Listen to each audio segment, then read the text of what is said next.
ህይወት ውስጥ ትልቁ ከባድ ስራ አንተርፕረነር መሆን ነው። ምንም አይነት ሙያ ይዘህ ተቀጥረ መስራት ቀላል ነው። መንግስት ሆነ የግል ሆነ ምን ሆነ ለምን የተወሰነች ሰዓት አለ፣ የተወሰነ ግልጽ የሆነ ካንተ የሚጠበቅ ነገር አለ። ትወጣለህ፣ ትገባለህ፣ ደሞዝን ታገኛለህ። እንዲህ ሊኖር ይችላል። አንተርፕረነር ሆንክ ማለት ይሄ ሃይ ዋየር አክት አለ አይደለ? ገመድ ላይ ዊዛውት ሴፍቲ ነት ትሄዳለህ። ያ የሆነ ፐርሰናሊቲ እና አቅም ይጠይቃል። አደጋ አለው። ቢዝነስ ኢንጀነራል የትም ቦታ ብዙ ፌል ያደርጋል። እንደ ኢትዮጵያ አይነት ሀገር ኦልሬዲ ቨሪ ሃይ ሪስክ ኤንቫይሮንመንት ራይት ነው ስናወራ የቆየ ነው። አሁን ስራ ላይ ያሉትን ሰዎች ያቸው ከሊስትሮ ጀምረህ ማለት እስከ ትልቁ ፋብሪካ ባለቤት ምን እያወሩ ነው? የሚነግርህ ነገር አለ። እዚህ መሃል ምን ክፍተት አይ ነው ገበያ ውስጥ ይገባኛል። ብዙ ሰው ተገዶ ወደ ቢዝነስ መግባት አለበት። ለምን ስራ መቀጠር ካልቻልክ ቤት አተኛም። ከቤት መውጣት አለብህ፣ ማግባት አለ፣ ቤተሰብ አለ፣ ራስህን ችለህ መኖር አለብህ። ስራም ማታገኝ ከሆነ ምንድን ነው የምትሆነው? በቃ ወጥተህ መንገድ ላይ መኪና ማጠብም ሆነ ቆሎ መሸጥም ሆነ መለመንም ሆነ ሳምቲንግ ከተማ ነው። አሁን አብዛኛው ሰው ቤተሰቡ አዲስ አበባ አይደለም፣ 90% እዚህ መጥቷል። ከዚህ ወደዛ ብር እንዲላክ ነው እንጂ ከዛ ወደዚህ እንዲመጣ አይጠበቅም። ወጣት ነው። ሁሉም ድለላ በለው ምን በለው አሁን ሰው ሁሉ እዛ ላይ ነው የተሰማራው። ወዶ አይደለም አሁን አንተርፕረነር ልሁን የሚለው።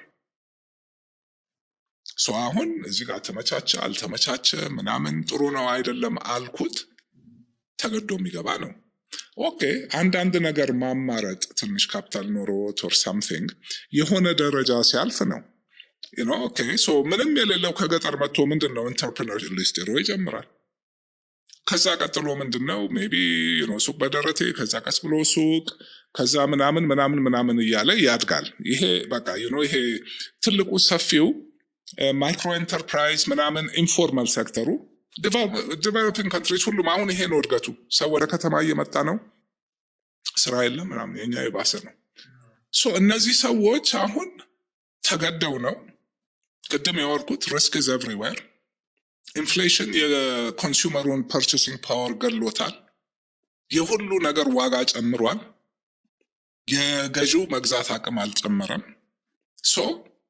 እዚህ ማክሮ ፒክቸር ውስጥ ተገደህ ነው። ያም ደግሞ ተገደ ገብተህም ችግሮች አሉ።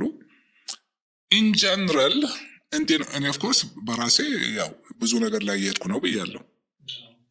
ኦኬ በሂደት የሚመጣውን ስለማውቅ ማለት እነዚህ ስራዎች ለዛሬ ሰርቫይቨል አይሆኑኝም፣ ለረጅም ጊዜም ላይሆኑ ይችላሉ። እንደውም ከኔ ብዙ ሊፈልጉ ይችላሉ።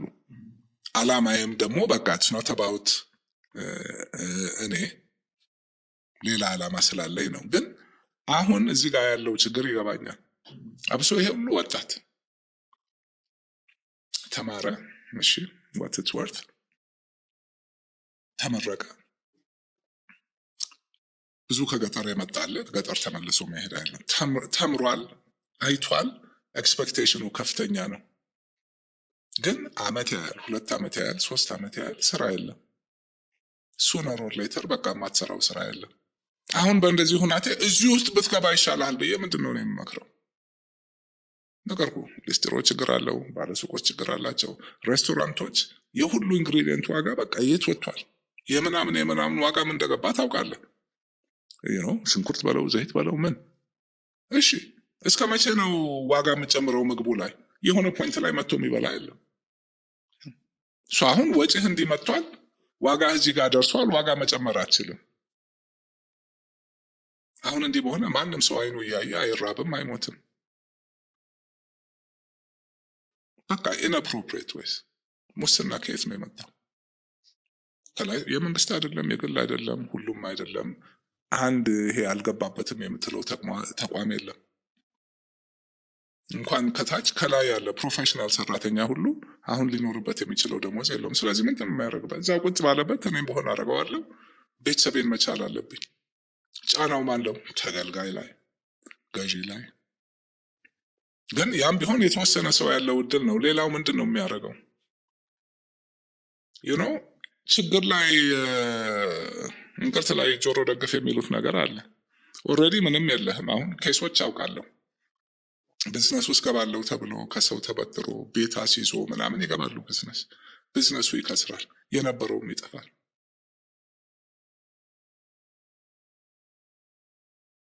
ተገዶ ቢዝነስ መሞከር አለብኝ ብሎ ይገባል። ኤንቫይሮንመንቱ ነው ዝም ብሎ ቦራ ያለ በጣም ብዙ ከትልቅ እስከ ትንሽ የመሰማቸው ታሪኮች ናቸው።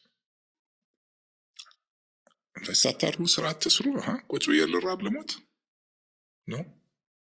ግባና ይሄን አድርግ እናድርግ። እንዴት ነው?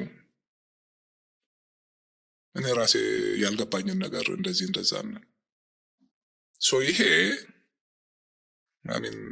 ትንሽ ዞርኩት፣ ግን አዶ ነው ግልጽ መሆኔን። ይሄ በእንግሊዝኛ damned if you do damned if you don't between a rock and a hard place ይሄ ወቅት ላይ ነን፣ ያልፋል። አንዱ ሁሌ መርሳት የሌለብን እንደው እሺ ያው ፍልስፍና ውስጥ ልንገባ ነው። የማትማራቸው ነገሮች አሉ ህይወት ውስጥ ኑሮ ብቻ የሚያስተምርህ። በእኔ ኑሮ አብሶ ያላየሁት የተራራ ጫፍ የለም፣ ያልገባሁበት ገደል የለም። እስር ቤት ማለት ማዕከላዊ አለፈ። ይኸውና እዚህ አክሰስ ሪል ስቴት ላይክ እንዳለ ሁሉ ነገር ነው ግልብጥ ብጡን ያወጣው። አለፈ መጣ። ይሁን አሁን መልሶ መልክ ይይዛል። በግለሰብ ህይወት ይሄ ይመጣል፣ በተቋም ሀገር ይመጣል።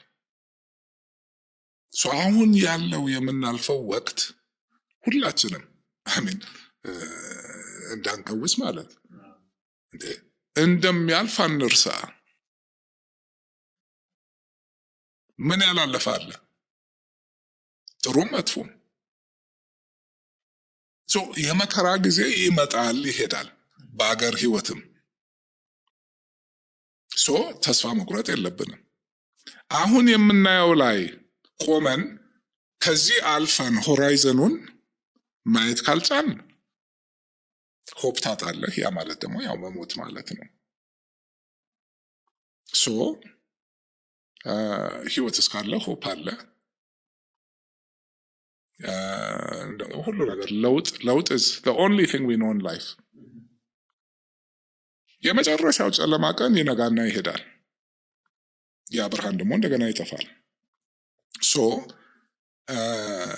ይሄንን አስበን አሁን ያለው ወቅት እንዳለ ሆኖ they say timing is everything።